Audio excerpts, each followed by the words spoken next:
Okay, I was seeing if my camera was straight, and I think that it is. Welcome to another Facebook Live. Okay, I'm gonna try. Why does my face look all bright? Okay, I think I fixed the camera. Hi, welcome to another Facebook Live. I'm Angela Dahlgren. Thank you for joining me today. I believe that Brian should be joining me as well. If I'm looking over to the side and you're wondering what I'm doing, I'm trying to see your comments on my computer. And I accidentally clicked on some BuzzFeed video. No, I'm trying to click on my own video.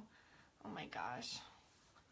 I'm a mess. Okay, tell me how you guys are doing while I get my life together, because I think I say I'm a mess every single live stream. Tell me where you're joining from. Brian is watching, so I'm going to invite him and bring him on camera. Okay, I think my camera is centered. Let me know if it's not. Hi, Lori. How are you doing? Hi, Mom. Trying to get Brian to join in. His kids have a school day, so if you hear them, that's them. My daughter's at preschool and my husband has my son, so it's just me in the house. Hi, Brian. Hello. How are you? Good. How are you? My camera keeps tilting to the side, so I'm trying to figure it out. Yeah, mine's a little tilty as well, but You're so dark. I am. Yeah, I was just thinking that. I might have to go turn the light on. Hold on, right back. I'll just keep talking. All right, so Joe, my mom said hi. Lori's from New York. George says it's ice all over the place in Harrisburg.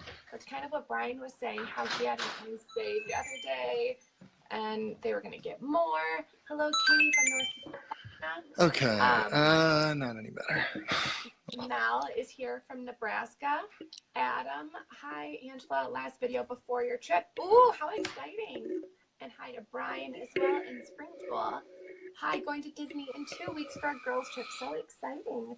Well, we're definitely going to answer a lot of your questions today. I put out a post yesterday asking for your questions. So Brian and I are going to answer them.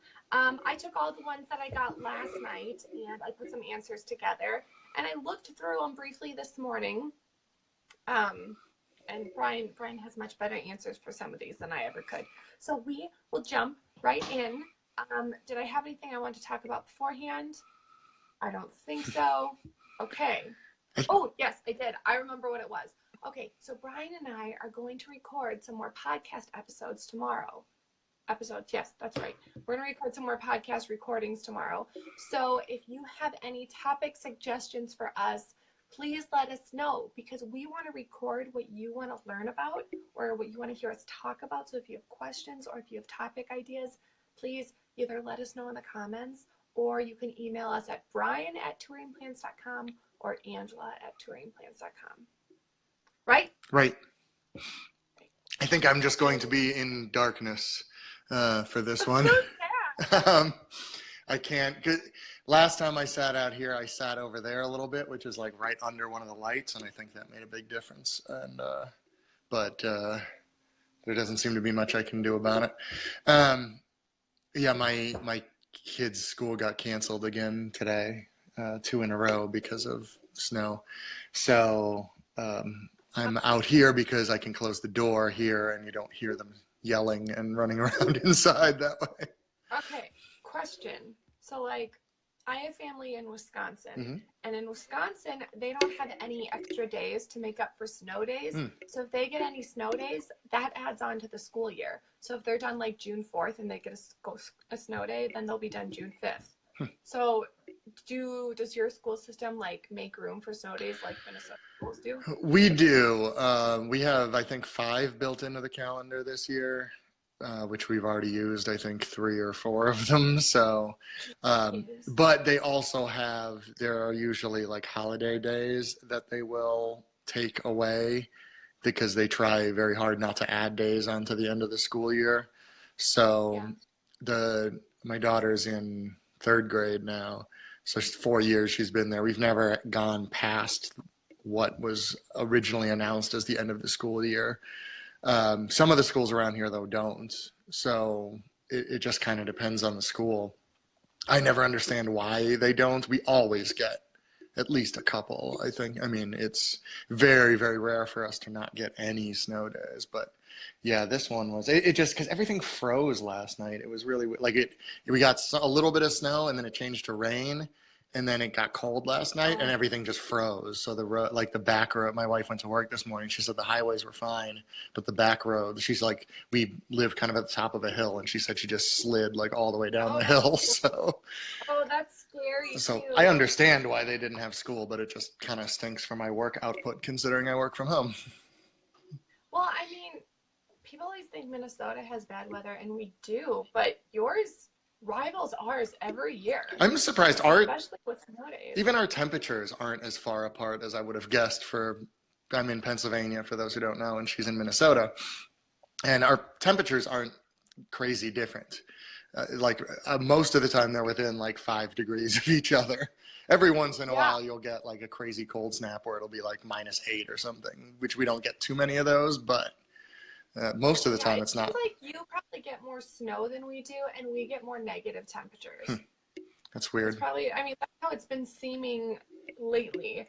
But I know you guys aren't here to listen to us talk about the weather, which is like Especially such a stereotypical, like, small talk topic. especially Shelly there from the Texas coast. I'm sure she's not particularly interested in snow and cold.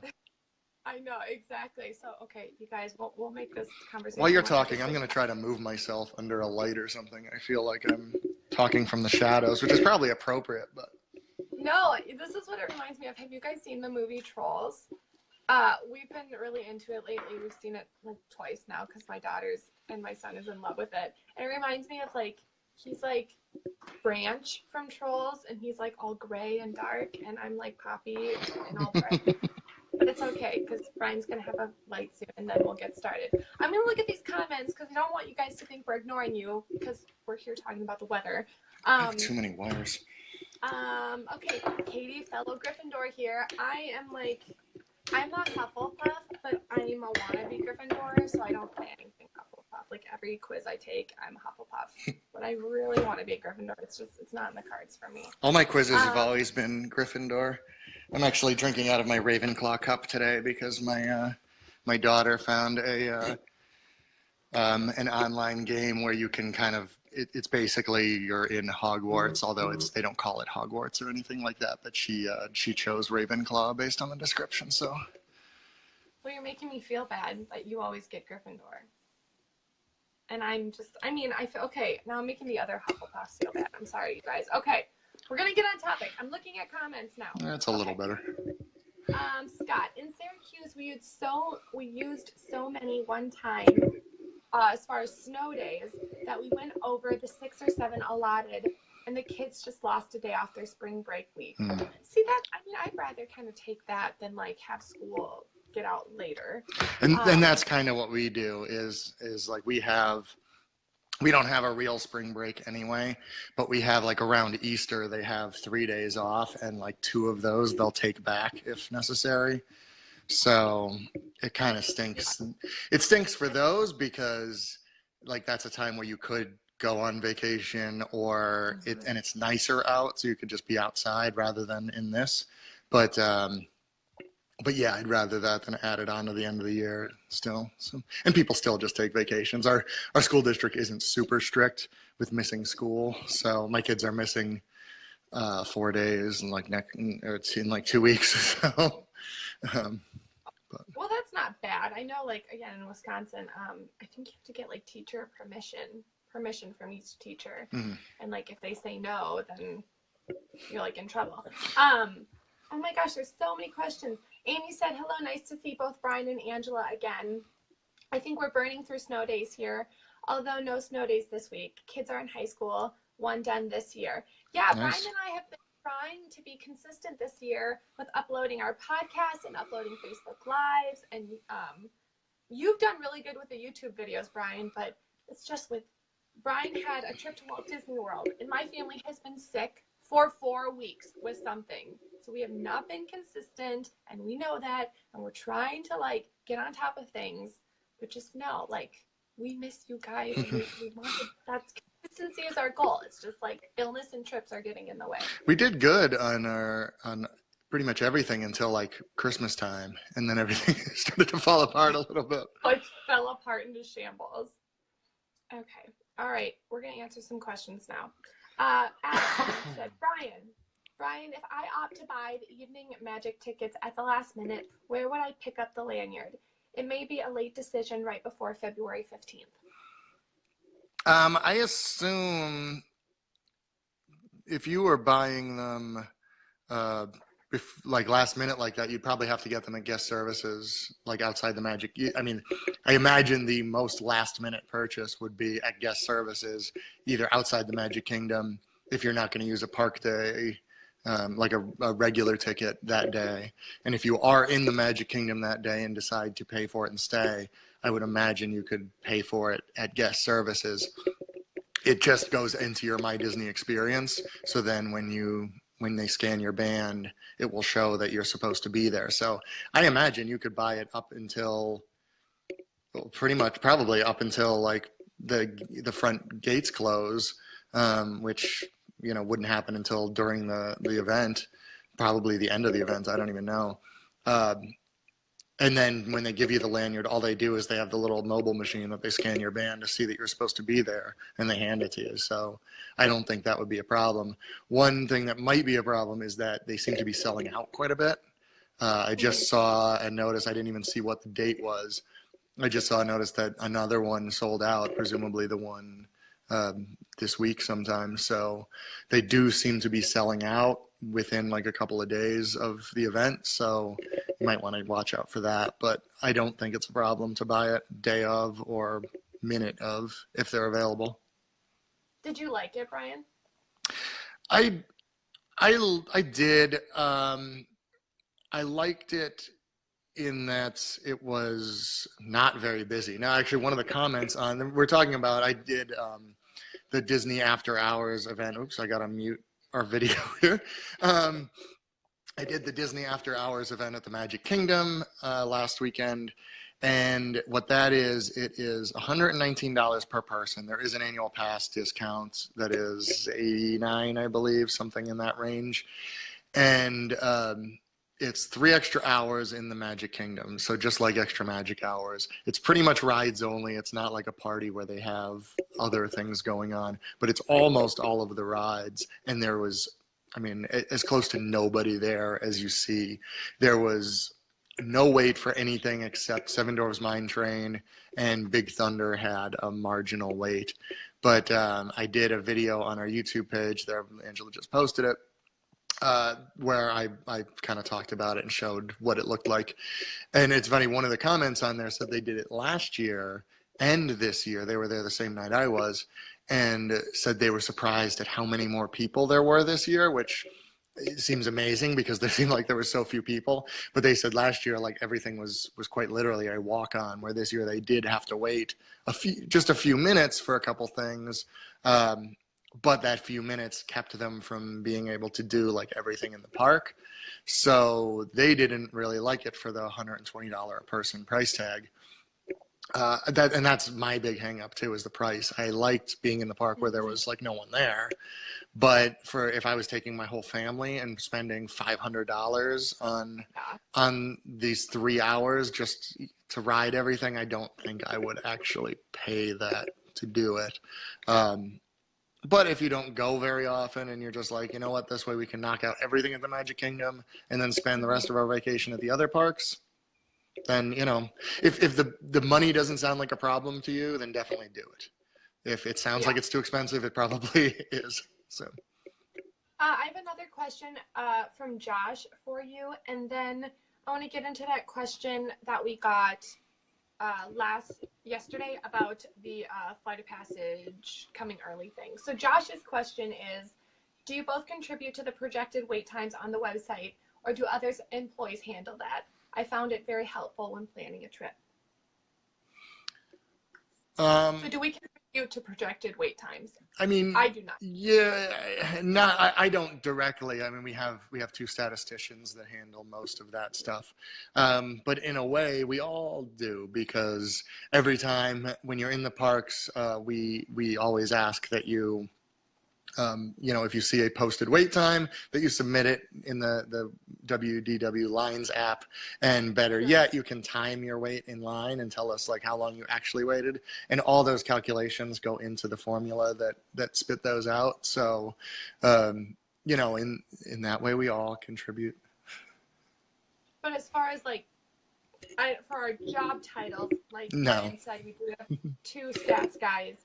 I'm trying to look for our recent podcast episode. We have 2 stats guys that kind of deal with that, and one of them is Fred Hazelton, and we just had him on our podcast, and it was my favorite episode that we've done so far. It was really, really informative. We kind of talk about, you know, like what is considered a crowd, what is high and low crowds, what's the busiest time of year. You know, it's kind of like, you know, TouringPlans crowd levels for dummies, which is something I needed because I didn't really have a firm understanding as well as I should have. So I will try to find that link, and I will link it below in the questions. Okay, so this question again is for Brian, and then I promise I'll answer some. I'm playing interviewer today. Suddenly all your touring plans have over an hour wait for flight of passage at Animal Kingdom at rope drop. Yet you did a video in November showing that flight of passage and Navi River journey can be accomplished in less than an hour at rope drop without Fast Pass Plus reservations. So which one is correct? Both, actually. The video she's talking about, I did a video, this was on a previous trip in November, where I went to Animal Kingdom for park opening and basically just rode Flight of Passage. Now, I got there a little after 8 in the morning for a 9 o'clock open, but they start running Flight of Passage early most days. They run it starting around 8:30, 8:45, something like that. So I was actually on and off Flight of Passage before the park technically even opened, which is what we actually recommend you do. The reason that the touring plans are showing that now, this was an error that we kind of, well, the way we had the touring plans before was assuming that if you arrived at 9, what you actually were doing was arriving at 8 or 8:15 and getting that really short wait on Flight of Passage. But that's not technically true. If you actually arrived at 9, as the plan says, and walked to Flight of Passage, you wouldn't get there till about 10 after 9, when the wait would be probably 2 hours or more. So right now the plan is assuming that you're actually arriving at the park at 9 a.m. and that's what would happen. We're talking about what to do about that. We can't really start the plans before park opening because then that brings up a lot of other problems. What if you didn't go to Flight of Passage? What if you went to the safari? Well, you can't ride it until 9 and the plan doesn't like that. And then what would the wait be when it actually did open and all that stuff. So it may end up being just a warning saying like, listen, you know, you don't actually have to wait in this if you get there at 8, but this is what would happen if you didn't. What I've been suggesting to people with this for right now until we figure out how we're going to deal with this is either if you are going to get to the park around like an hour before park opening, I would delete the Flight of Passage step from your touring plan altogether. Go do that, then follow the plan with whatever it says afterwards. If you are using the Lines app, that's probably the best possible way. Then ignore whatever it's telling you. Go to Flight of Passage first. As soon as you're done with Flight of Passage, mark it done in your Lines app and then re-optimize from there, and it will figure it out from there without the Flight of Passage step. But that's kind of what's going on right now. That's why the wait time, because that is true. If you got there at like 9:15, the wait would be 2 hours. We're just hoping that you're not getting there then. So. Yeah, and it is hard. Well, for me, that would be like impossible to wake up and get going an hour before the park opened, to get there an hour before the park opened. But when you're considering that, you know, you get through all of the Pandora rides and then there's hardly any wait for all of the other Animal Kingdom rides, you're leaving pretty early in the day, having done most of everything you want. And then you have the whole rest of, you know, the afternoon or the evening to relax or go to another park, what have you. So, or take a nap. So, yeah, you know, it's how you want to spend your day and how early you're willing to get up. And Brian's an early bird anyway. Clearly I'm not, but so it works out for him and his family. Sorry, I'm still trying to make it focus on me instead of the background. That's a little bit better. Yeah, and especially if it's an extra magic hour, like that, then we're talking real early. Then we're talking like leaving the resort at like 6:30 in the morning, or, at least 7, depending on when the buses tend to start between like 6:45 and 7:15 for an extra magic hour. So you're talking real early, but honestly, you can do every ride in that park with not counting the shows by like 10 a.m. and then just go back and go back to sleep. Okay, I actually have a question for you, Brian, but it's my own question, so I feel like I can still ask you and it doesn't count as me not answering Okay. questions. Okay, so I have an 8 a.m. reservation at Be Our Guest. I'm waiting to get one at Crystal Palace, but I have an 8 a.m. reservation at Be Our Guest. Mhm. The buses start running 45 minutes before the park opens or something like that, right? No, well, officially it's like 30, but that's ridiculous. They never run that late. The day I did that Flight of Passage one, we've heard that the buses tend to start about an hour and a half before the park opens officially. That day I was watching, because I was at Art of Animation, and they have, which I think all the resorts have now, if I hold my hands up like this, the lighting is better. Just do that yeah, the whole time. the they have the board there that tells you like the estimated arrival time and whatever. And when I got there, both Epcot and Animal Kingdom were just off because it was too early. They weren't running. Magic Kingdom opened, I think, at 8 that morning, and Hollywood Studios was an extra magic hour. So those were both running already.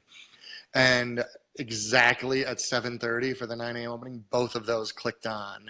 And I think the Epcot one actually got there first, but it took another 9 or 10 minutes for the bus to actually get there. So what it seems like is 90 minutes before park opening, the buses must start from wherever it is that they keep the buses. And it depends on how long it takes them to get there and go. So I would say about 70. I mean, if you want to, well, how early are you trying to be there? Well, okay, so Magic Kingdom opens at 9. Mm-hmm. I have like an 8:05 reservation. Yeah, So, I mean, you'll get there on the bus. You'll probably get there right about 8:05. Where are you coming from? All Star Sports. Yeah, so it may be a little, maybe like right at like 8:05 probably by the time, because it's a longer drive. But so if depends whether that's okay with you. If that's okay, then if you want to be there like 7:55 or something, then yeah, I would say just take a ride share to the Contemporary and then walk over. So, or take a minivan if you have that activated, then they can drop you off right in the bus depot for Magic Kingdom. But that's good to know, because I was actually curious about that. I'm like, I got to ask Brian, and I might as well do it because I'm sure a lot of you have that question where you have breakfast reservations before the park opens, so I thought I should ask that. Okay, I'm going to answer questions now so Brian can enjoy his tea or his coffee or whatever he's drinking. Okay, is it true that you will not be able to make a FastPass Plus reservation for Toy Story Mania in April or May? Yes. So they're doing construction on a new ride entrance for Toy Story Mania for the new Toy Story Land. And so from like April, I think it's April 9th to May 7th, they normally have 3 tracks, and they're going to be down to 1, which is like eek, because Toy Story Mania continues to be a popular ride. And it seems like it's always busy, and now you can't make FastPass Plus reservations, and it's only going to be standby. Now, I think Mal had asked a question about it. She asked it twice, and now I'm scrolling and I don't see it. Recommendations on Toy Story Mania. I will be there in April or May during that no FastPass Plus period. So the recommendation is really just to get there when the park opens and go straight there, and that will reduce, your wait in line. Mm-hmm. Or, if they offer extra magic hours in the morning, that would be another good option for you. But it's just going to be like a tough time during that month, especially, if you're really looking forward to that attraction. But it's only a month. Unfortunately, it has to be during spring break because of course. But just keep in mind that after that, it's going to be open. It's going to be back to three tracks, and Toy Story Land is going to be open this summer. And that was another question is, do we have an opening date for Toy Story Land? No, we don't. But if we were to guess, we're thinking, as in like I saw Brian and Ricky talking, and they're thinking around like July 4th, which is good because I'm going from July 1st to July 4th. Oh, so nice. if it opened while I was there, I could just like go on it for you guys and go and experience it and take video, and that'd be fun. And if I can talk TouringPlans into sending me for the opening, which I think is the plan. Now I don't know if they would still do it if you were already there, but then we might actually be there at the same time, which would be interesting. Well, maybe you'll finally film with me. I was giving Brian a hard time yesterday because he's filmed with Guy and David, who works for TouringPlans, and Len And Fred and David and Fred. Yep. And he still hasn't filmed with me. And here we are. We work together like every day. And okay, I just have a big issue with Well, the it. problem is neither one of us actually lives in Florida. In fact, I think almost no one that works for us right now lives in Florida, except, well, technically Len has an apartment there.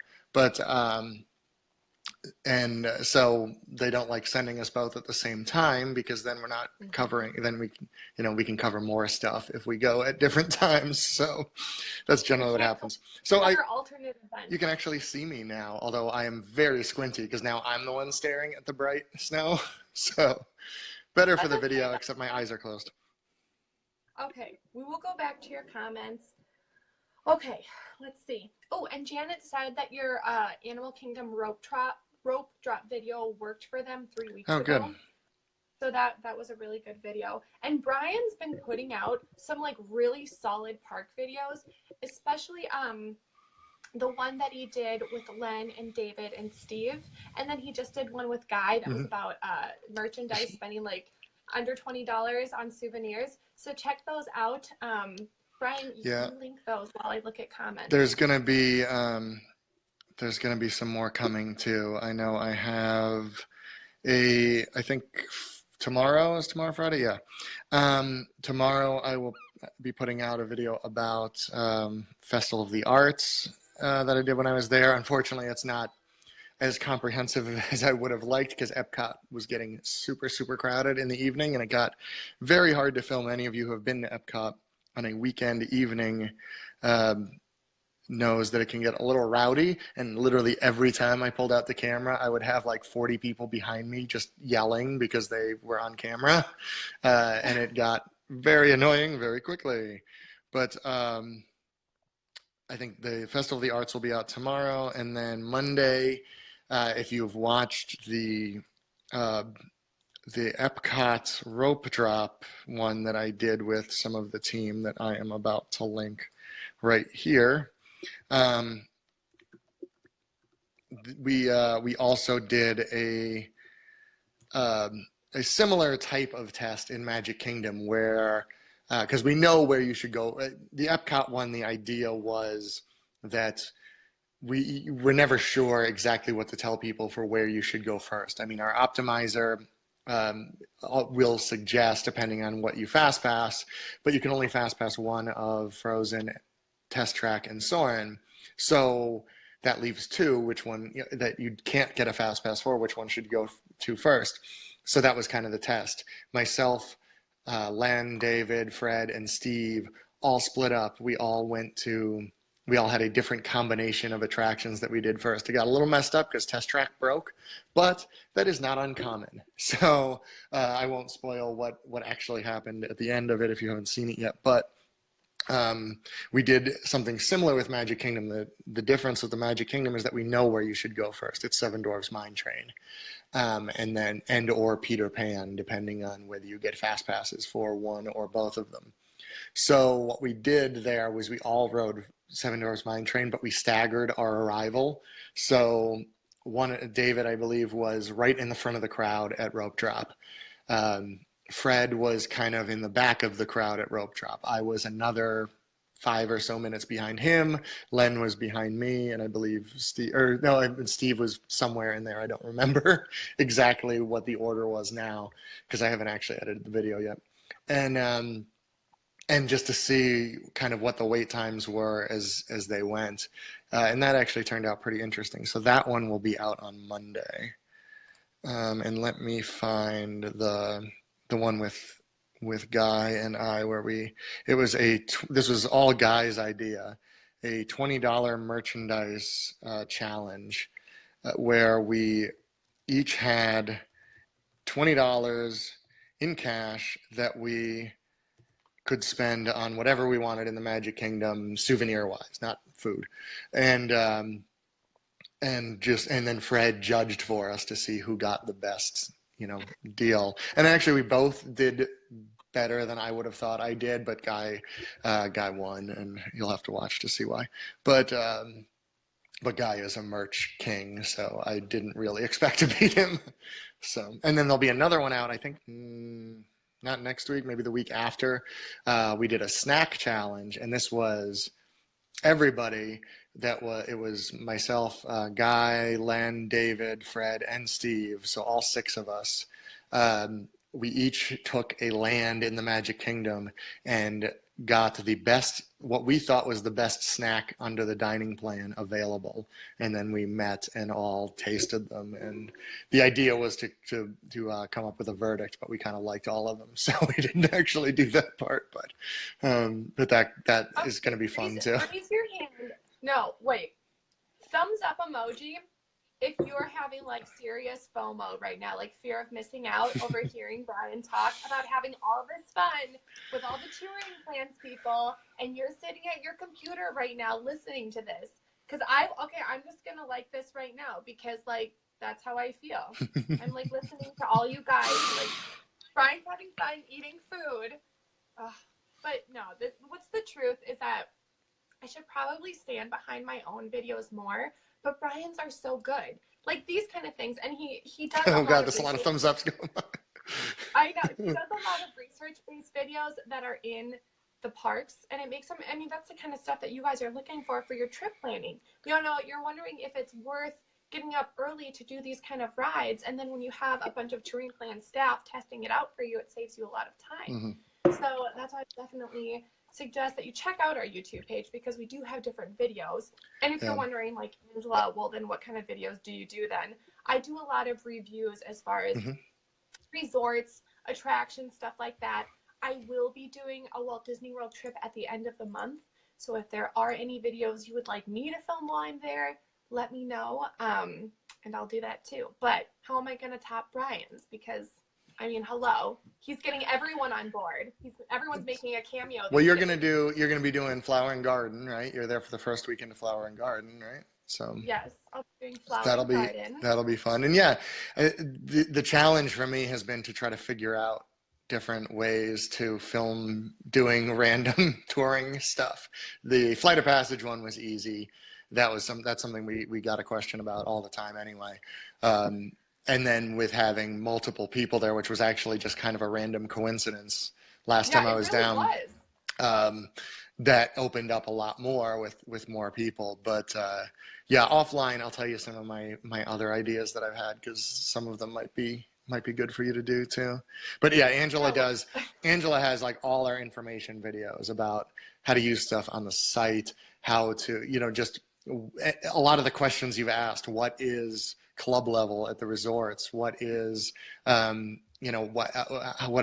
about the Polynesian resort, anything like that. Those are generally Angela's videos. And she, her production value is 1,000 times better than mine.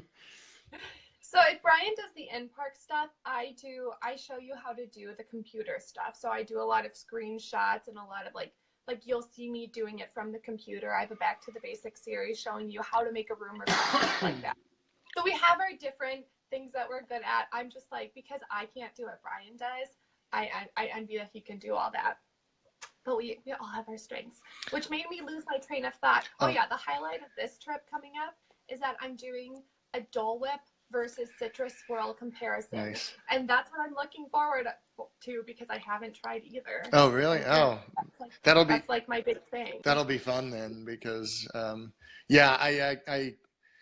I'm bad on the snack challenges. I don't have much of a sweet tooth. So I don't either. So I tend to not like a lot of the stuff that people like, I which is know. why I don't generally do that. That tends to be Guy Selga's our resident sweet tooth. So he Oh, does a and lot his of stuff. videos are so good too when he tests out the food.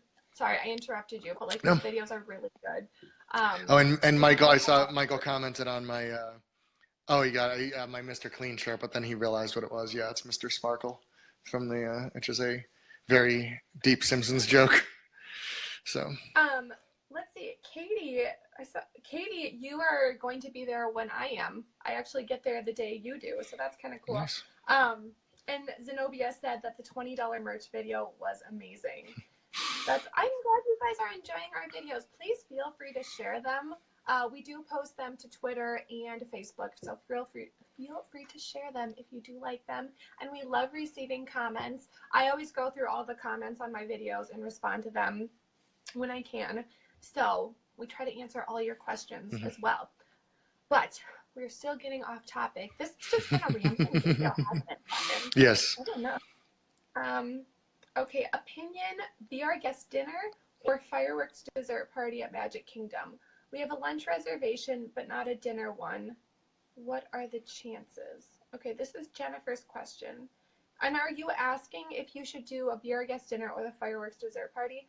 I think that I personally would do the fireworks dessert party if like you're thinking that money's not really an option, because assuming you like sweets, because you get a better spot for fireworks, and it's just kind of something special and something fun and different, because Be Our Guest is technically quick service, and now you can actually pre-order from, like, I know for sure you can pre-order breakfast and I think lunch from your My Disney Experience app.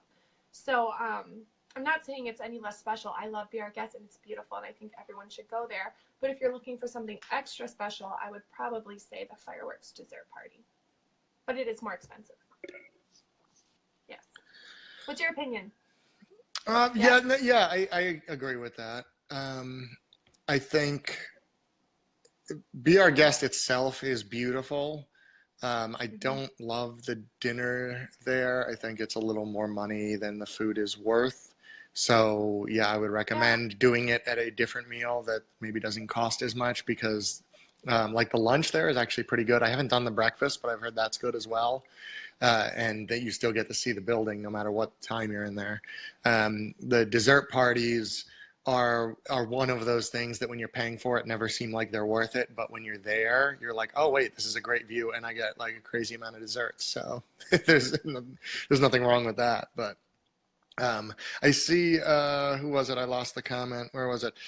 Karen asked something that we get questions on quite a bit, is the Flight of Passage Fast Pass line. We actually just changed this recently, which is why we're getting questions on it. That our touring plan says it will be 25 minutes with the Fast Pass. This is something actually all of our statisticians and that were in Disney World last weekend, that was part of what they were doing, was getting fast passes for as many things as they could, and then timing how long the fast pass lines were, because we had kind of just had a set amount based on how long the standby line was, and it wasn't always super accurate. The Flight of Passage one is a little bit weird, because we can't do it as a percentage of the line, because oftentimes the line is like 180 minutes long. So, even if we did, 20% of that, that's going to be way too much. So, so we timed it out, and we were a little surprised at how long it took, because fast passes have their own theater in there, and assuming nothing breaks, you just go in through the fast pass line, you go straight into your own lanes. But it takes 10 to 15 minutes to get into the first pre-show. And don't forget, with pre-shows, those count as time waiting in our system. You're not on the ride until you're on the ride. So there are certain attractions, Flight of Passage is one of them, Haunted Mansion is another one, Tower of Terror, that have pre-shows in them, so the line will never be at zero. It will always be Flight of Passage. I believe it's 7 or 8 minutes of pre-shows before you get in. So that factors into that as well. But yeah, 25 was about the average that we got. It's a little on the high side of average, but when in doubt, we always, when we have a range and a median range, we always go with the higher side because you always rather be ahead on your plan than behind. But that's the explanation for that. I have 3 things. Talana wants to see some allergy dining videos. I will definitely do that because that's an Angela video, yeah. Yeah, my mom has a lot of food allergies, and so it's very, very common for me to, experience that with her. So I actually already added it to my list while Brian was talking. So that is a great topic suggestion. Thank you for reminding me to do that. Naomi, can you share the snack challenge link? Brian has not uploaded that, but he did film that, and that will go up, right? So, yeah, I think, I don't remember the date off the top of my head, but probably in about 10 days or so that we'll post. I've been posting since my last trip. I've been posting 2 videos a week, Mondays and Fridays, which will continue for another like 2 or 3 weeks. And then I'll go to kind of a, 1 week there'll be 1 video, the next week there'll be 2 through the summer, I think, because I have a lot of video footage all of a sudden. Bonus videos for you guys, which is exciting. Scott wants to know, do we sell Touring Plans t-shirts or do we do any giveaways for them? That is a very good question. We do sell Touring Plans t-shirts, actually, and I will find them as soon as I can.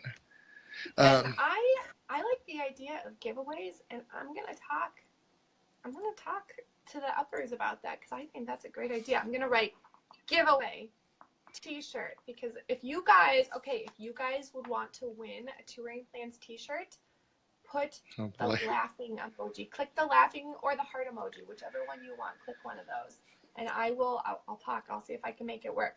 And then finally, we had another question I wanted to address. Daniel said, why has the crowd calendar become so inaccurate as of late?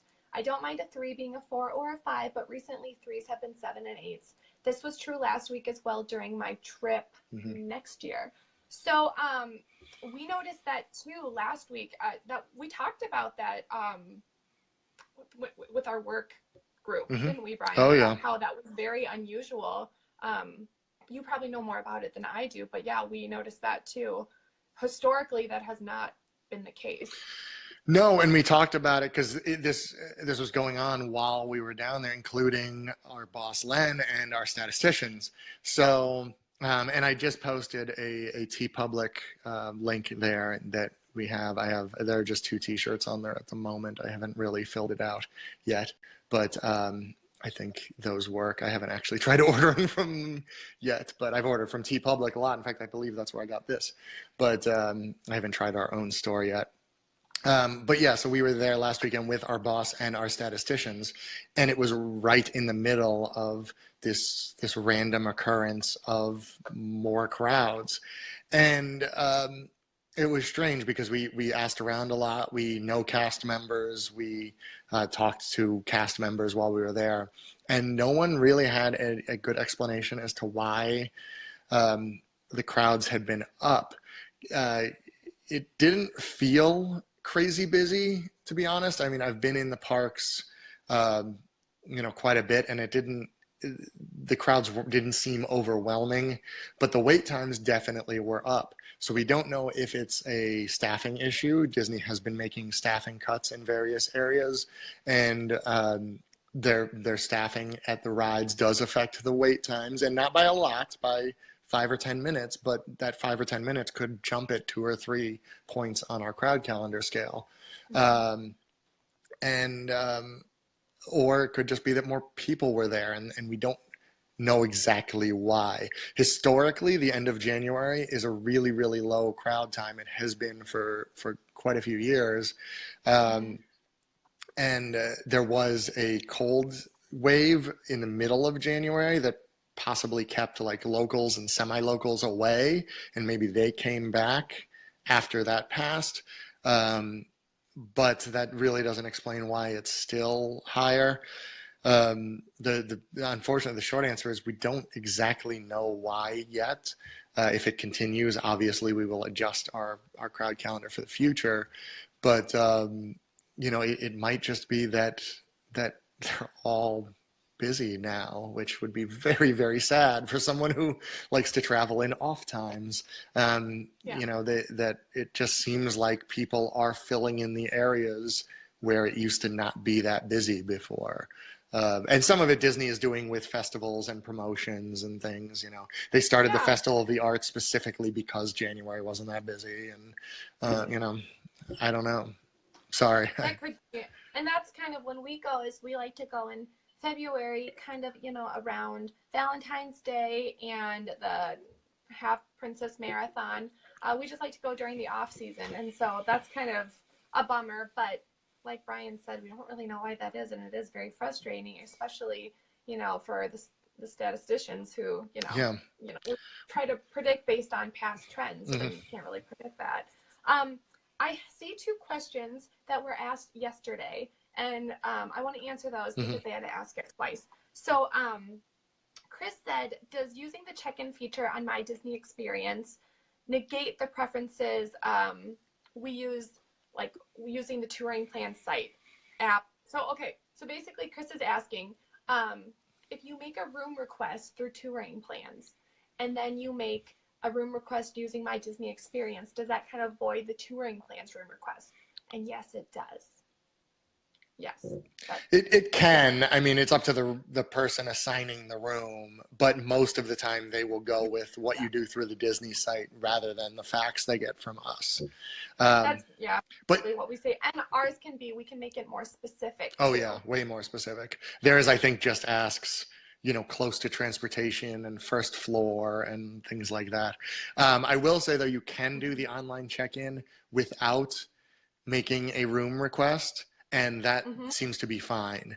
When I was there last weekend, I stayed at 3 different places, and 2 of them I got the exact room I requested through TouringPlans, and I did online check-in for all of them. So as long as you don't overwrite your requests, then that seems to be fine. I've never gotten, as many times as I've used the TouringPlans room request feature, I've never gotten the exact room, and I did it 2 out of 3 this last trip. So that was pretty exciting. That's crazy.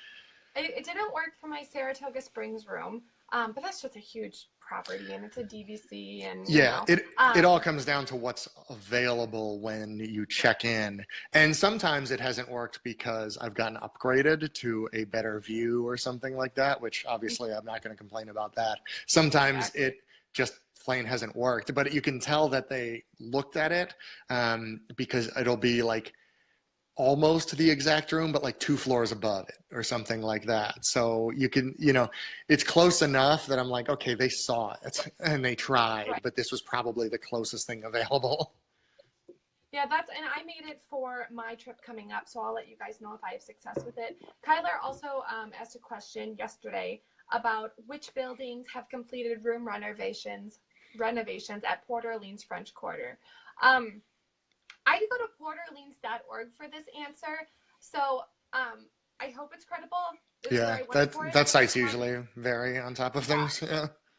I found it to be credible. Building 2 will be done tomorrow, and that will be the first building done. And then building 3 will be the next one finished, and that will be done around the 25th. So building 2 will be the first one done tomorrow. Building 3 the 25th. I didn't even know they were doing those renovations there until they asked this question. I know, and apparently Riverside had all their carpet renovated, and that was done all finished last year around September, and then this won't be done till 2019 or something. I wonder if they're putting the vinyl floors in like they are. I think they're going to end up doing that everywhere because they're doing it. All-Star Movies should start their renovation soon that will look a lot like Pop Centuries. I think that's just easier to clean. It is. It looks nicer. I think so. A lot of people don't think so, but I do. I like it too. It doesn't feel as nice when you're walking around without shoes on as the carpeting. I get that. But it's not any noisier. It I also think it looks nicer. It's definitely easier to clean. Actually, this room I'm in right now, we have the vinyl flooring down for that reason, that it's so much easier to deal with. But yeah, Yacht Club is like that now. Pop Century is about half done. All Star Movies is starting theirs. Um, who else? One of the places. I was in Polynesian and Kidani Village, the DVC studios, and they're like half and half. Like the bedroom part is carpet, and where like the Oh, hallway and stuff now is a different flooring. I think it's oh tile yeah, in that makes Kidani sense. and vinyl in Polynesian. Old Key West. I was in a one bedroom at Old Key West. That's all the same thing. The bedroom is carpet. And the whole living room, kitchen area is all vinyl. Those rooms are gigantic. By the way, I'm also going to have room tours out at some point. I don't even remember my schedule for all of this stuff. But wait till we get to that Old Key West room. It's bigger than my first apartment was. That the one bedroom there is like 1,000 square feet. It's ridiculously big, Yeah. especially when it's Oh, just me. I felt so bad. I'm like just spinning around in the living room you're like, because I I don't need can. this. Yeah. Michael's like, Michael, I'm talking about my husband because his aunt and uncle, my husband Michael's aunt and uncle, they became DVC members the year after they started DVC, Disney Vacation Club, and they own Old Key West points. Mm-hmm. And those are the biggest, by far the biggest DVC rooms. And they're just huge, and they're probably the best value point wise. They don't, the dues are on the lower side because they're the older ones. Mm-hmm. They don't cost a lot of points. They're the bigger rooms. So Brian could literally tumble in that room. Oh They're yeah. huge. They're huge, and they're really nice too. And they're in the Disney Springs area. But he mentioned Pop Century, and I got a question about that as far as the minivans came to Pop Century, and someone wanted to know, could I walk over, if I'm staying at Art of Animation, can I walk over to Pop Century and have them activate the Lyft app? And no, you have to be staying at that resort to have the front desk activate the Lyft app for you. Mm-hmm. So that's the answer to that Although question. I'd try it.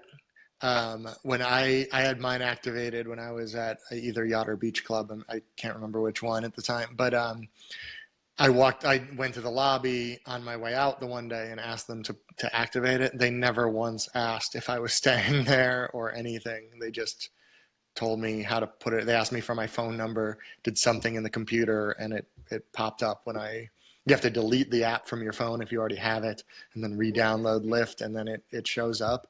But they never, now I don't know when they put in my phone number if anything popped up, Yeah. but they never actually asked. So it's worth a try if you want it. So Yeah, I guess I could try, but yeah, good question. Or if no, they can't scan your Magic Band. Anyway, and they didn't. I mean, but it's all they yeah. needed was my phone number so they could send me a link to download the app again.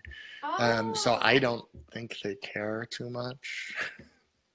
well, and someone asked, how they're making that work as far as, um, they're just expanding and Mm-hmm. how are they making it work with how many minivans they have? They are expanding the number of minivans that they have. They're increasing Yeah. their fleet. And the fact that they're now expanding to the values is really exciting. And I'm hoping that by the time I go, they'll be expanding to the all-star resorts. It probably won't happen, but if it does, I will of course film a video on that unless Brian do Nope. that one. I was If gonna they I was do, gonna do it last time and I ended up not using the minivan at all. So oh, well, I'll definitely try that if it does happen to come to the all-star resorts. Finally, I had a question from Katie. Any news on when the free dining deal will be coming out for travel dates in September? Normally it's around late April. mm-hmm. Like historically, that's what we see. And for the value and moderate resorts, they offer a quick service dining plan. And then for the deluxe, it's usually a standard. Mm-hmm. They do give you the option, though, to upgrade Yeah. to a deluxe. But my brother and his wife and their 6 kids just came back from Disney. They just came back Tuesday. And they did the standard plan. And they said it was so much food. So much food. And we're talking 8 people. They said it was so much food. They hardly used their quick service aspect. So in that sense, I kind of wish Disney did like a snack and a table service plan Mm-hmm. because they barely used their quick service. They just, had a meal every night and then did their snack. But yeah, we have videos. Actually, do we have videos about? I think I have one about the dining plan. I think so. And then Yeah. we have I plenty don't about have any. So. it. And a lot of questions we get is it worth it? And they have added alcohol to it, Mm-hmm. which makes it more worth it as far as price wise. If you're Yeah. going Oh, they to, also raised the price though, and it depends. Like they have because some of our researchers were on the deluxe dining plan, I believe, oh my last gosh, weekend, and kind of trying to figure out the limits. And it varies based on where you are, on what drinks you can get and what the prices are and things like that. And if you don't want an alcoholic drink, sometime, most of the time they'll include like milkshakes or things like that, but not always. Like it's the restaurants seem to not be 100% clear on what the rules are for that that's either. weird because the Disney website says like it's very vague. Like it says, if Yeah. you don't want a mixed cocktail, blah blah blah. It says smoothies, milkshakes, tea, Well, it's coffee. specialty drinks, and it kind of depends on what the restaurant considers a specialty drink, I think. And we actually did like a group dinner at the Yachtsman Steakhouse because, like you were just saying, it's so much stuff. Like you have to start like working to get rid of credits by the end. And Do you know what's included every day for the the deluxe? deluxe, I believe it is 3 table service a day still, isn't it? It used to be that, but No. um, Like an appetizer and like a and dessert. yeah, an appetizer and a dessert, and that's kind of what happened when we were at Yachtsman. It was it was funny because we all ordered appetizers, then we ordered, most of us ordered steaks, or elk was one of their entrees, or this big like seafood thing that you could share, that two of the guys did, that came on this big tray. It was kind of funny. But and then after we're like, oh, and then we're like, oh wait, we get dessert too. Oh no. Oh my So God. um, Can you guys imagine? Like, it is three I, three meal credits, any combination of table service and quick service, oh, and 2 snacks per day. So oh, you get 3 meal credits. Basically, you get 3 table service meal credits per day. You can use them as quick service if you would like to, but obviously um, that's not monetarily a great idea. This is the deluxe plan. So that's the one where if that's all you want to do is eat. And honestly, the yeah, only way to deal with the deluxe plan is to do as many signature restaurants as you can, because then yeah. they take 2 credits off of Mm-hmm. you. Because I don't think you can eat 3 meals a day if you're getting like desserts and appetizers. But the same thing um, like your family said, a couple of years ago, I was there with my extended family, my parents and my brother, and there was 8 of us, I believe, and mostly adults, and then except for my kids. And we did the dining plan. It was the free dining in the fall, so we figured we'd never done it, we'd try it, Mm-hmm. and that was kind of our takeaway too. Was that it was more food than we wanted. Like at the end, we were using snack credits on like bottled water because we were like, we have a ton of snack credits. We don't want any more food. Like, but we have to use them. So let's just, because, and the entire vacation felt like it was, that we were About eating. that all we were planning everything around what meals we were eating, because we had to have reservations like every day, because you got to get rid of these credits. Like, by the end, we were just like, I don't want more food. Please stop. Well, what happened to us in November is it was uh, my family, so my husband, my 2 kids, and then my husband's aunt and uncle, and we were eating at where were we eating? Saratoga Springs, and this lady, she came up to us as we were paying for our food, and we were just doing quick service, but it was 4 adults and 2 kids that we Mm-hmm. were buying food for, and this lady came up to us and she gave them her magic band, and she said, she's like, we're leaving today, we have so many quick service and snacks left, let me pay for your meal. And I'm like, no, Jeez. don't do that. She's like, no, let me pay. She's like, I'll still have, she said she had like 7 quick service meals. Wow. She's like, I'm still going to have them left over. So she paid for our entire meal.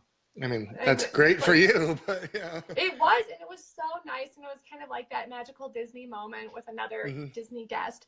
But it is a lot of food. So, and you know, those table service meals are a lot of food too, even if you're having one a day. Like my brother and my sister-in-law, you know, they did tepanito for lunch, and then they did hoop-de-doo for dinner. Mm-hmm. And hoop-de-doo is all you can eat. Tepanito's a lot of food. Yeah. So they were just like drowning in food by the end of the day. They were so stuffed. Yeah. And kids don't eat a lot anyway. So, yeah, just something to think about if you are considering the free dining. I see, where was it? I found a question that I thought was a good question to talk about, and I don't know where it went. Oh, here it is. Jennifer, Toy Story Mania, is it worth rope dropping when they go down to one track and drop the Fast Pass line? Yes. Yes, yes, yes. I think our statisticians are still trying to figure out exactly what the weights will be. It's tough because Toy Story Mania, I am pretty sure, has never had a standby only queue.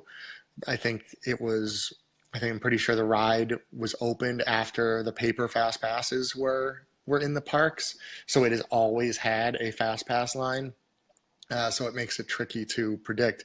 But we're pretty sure they're going to be long waits, especially the times when they go down to one track. And I've heard differing stories of whether it's going to be like 2 tracks or 1 track, or if it might bounce between those. If it is only 1 track for a day, even one day, that day is going to be rough.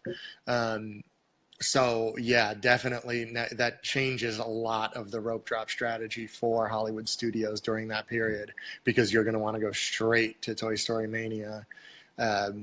Because it's probably going to be a pretty high weight until towards the end of the night at least. So yeah, I would definitely do that. Maybe I'll have to do another map video just for that period. But I'm definitely going to do one for what we think Toy Story's land is going to be like. So you should definitely do that, because I think people would find that really helpful. I was told the boss told me that I need to get better maps, so I have to. I'm going to. I got authorized to actually like have them printed from like Kinko's or something, like nice poster size, like color maps. So I got to do that at some point. Use your kids' art table still. I haven't used that in a while actually, but yeah, I can pull that back know. in. I never forgot it. So it's after it's after 11 a.m. here. It's afternoon. It is. For Brian. We'll just answer another question or two before we go. Looking at my list, I answered all the questions that I had taken from yesterday's post. It seems like you guys agree that Tilana said that she did the deluxe dining plan and their whole trip was surrounded by food, and she felt like she missed a lot of time in the parks. So if you don't think that you would spend much time doing the attractions and you want to eat a lot, you know, definitely do the deluxe. But yeah, it's a lot of time sitting and eating food. Beth loves the map videos. Brian, I swear, has like a cult following surrounding these map videos, and I just think it's so funny. You guys really enjoy it. I love that. Is there a choice of a resort discount available during the free dining in December if you choose not to do free dining?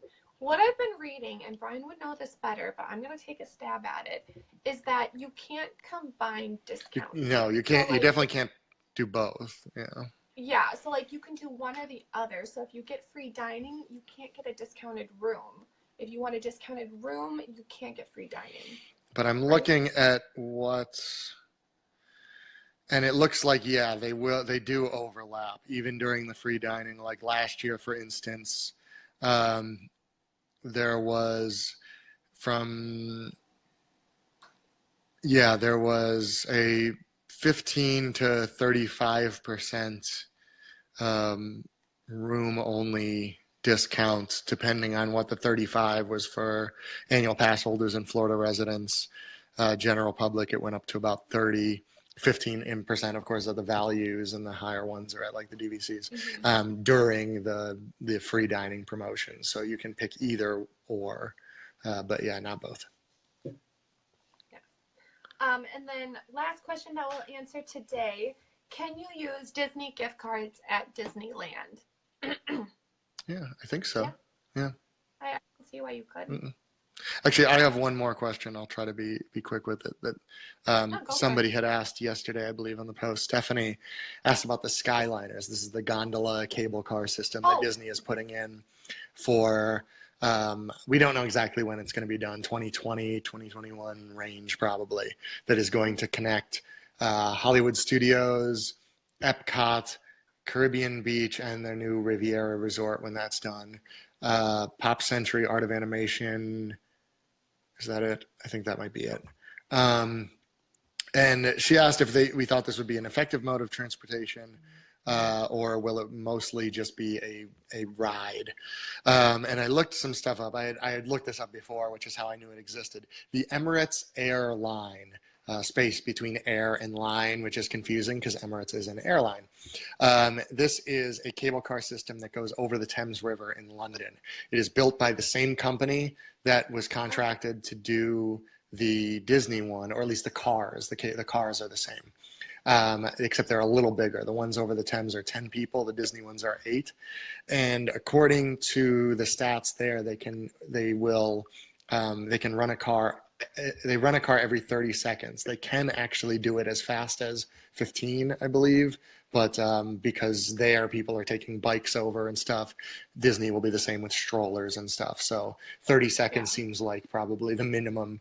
But I figured it out. So 8 people every 30 seconds, that's 960 people an hour that can get on at any one place. Now, I don't know exactly how it's going to be laid out, whether a full cable car will be going by you from resort to resort like a bus would be. But if it actually can move 960 people an hour, that's the equivalent of a bus about every 20 minutes or so, which is about what the buses run right now.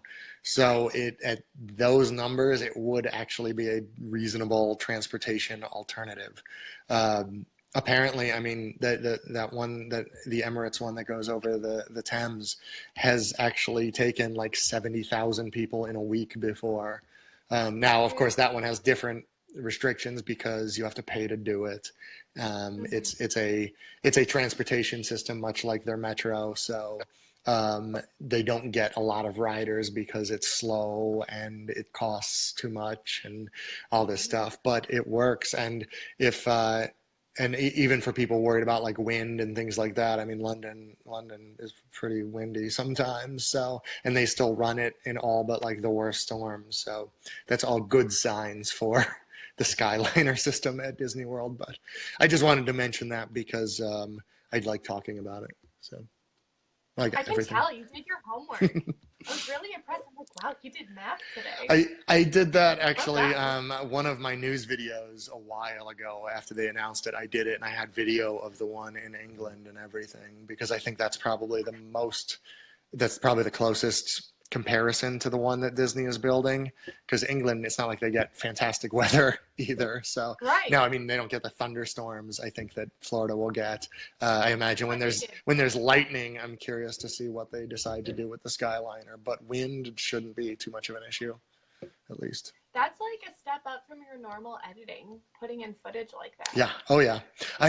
Speaking of, I didn't do a news video this week, partially because my kids seem to never have school. But also, Guy was posting the merchandise challenge video yesterday. So, but next week, I think I'm going to have a slightly new format with graphics every so often and things for the news, which will be fun. But then I will be off for a week because I am on vacation then the following week. So. Where are you going? Paris. What a life. Oh my gosh. This one's a personal vacation. So although we are going to go to Disneyland Paris for a couple days. So I will have Disneyland Paris videos at some points in March-ish, probably. So. Oh, that'll be so nice. And there will probably be a podcast about Disneyland Paris in a few weeks, I would imagine. So. Yes, we'll have to do a trip report. And we'll do a trip report from Brian's trip that he did in January as well. We will record that tomorrow. But we will wrap it up today. Thank you so much for joining us. We had so much fun talking with you. We will try to be back next week because we're working on consistency. I won't be. Because I will be back I leave next week. Thursday, and then the week after that I'll be gone. So I definitely won't be here for like 3 weeks. Okay, well, I guess I'm carrying this Facebook Live up the hill myself. All right, you guys. We will make this work. We will see you next week. Take care. Thank you.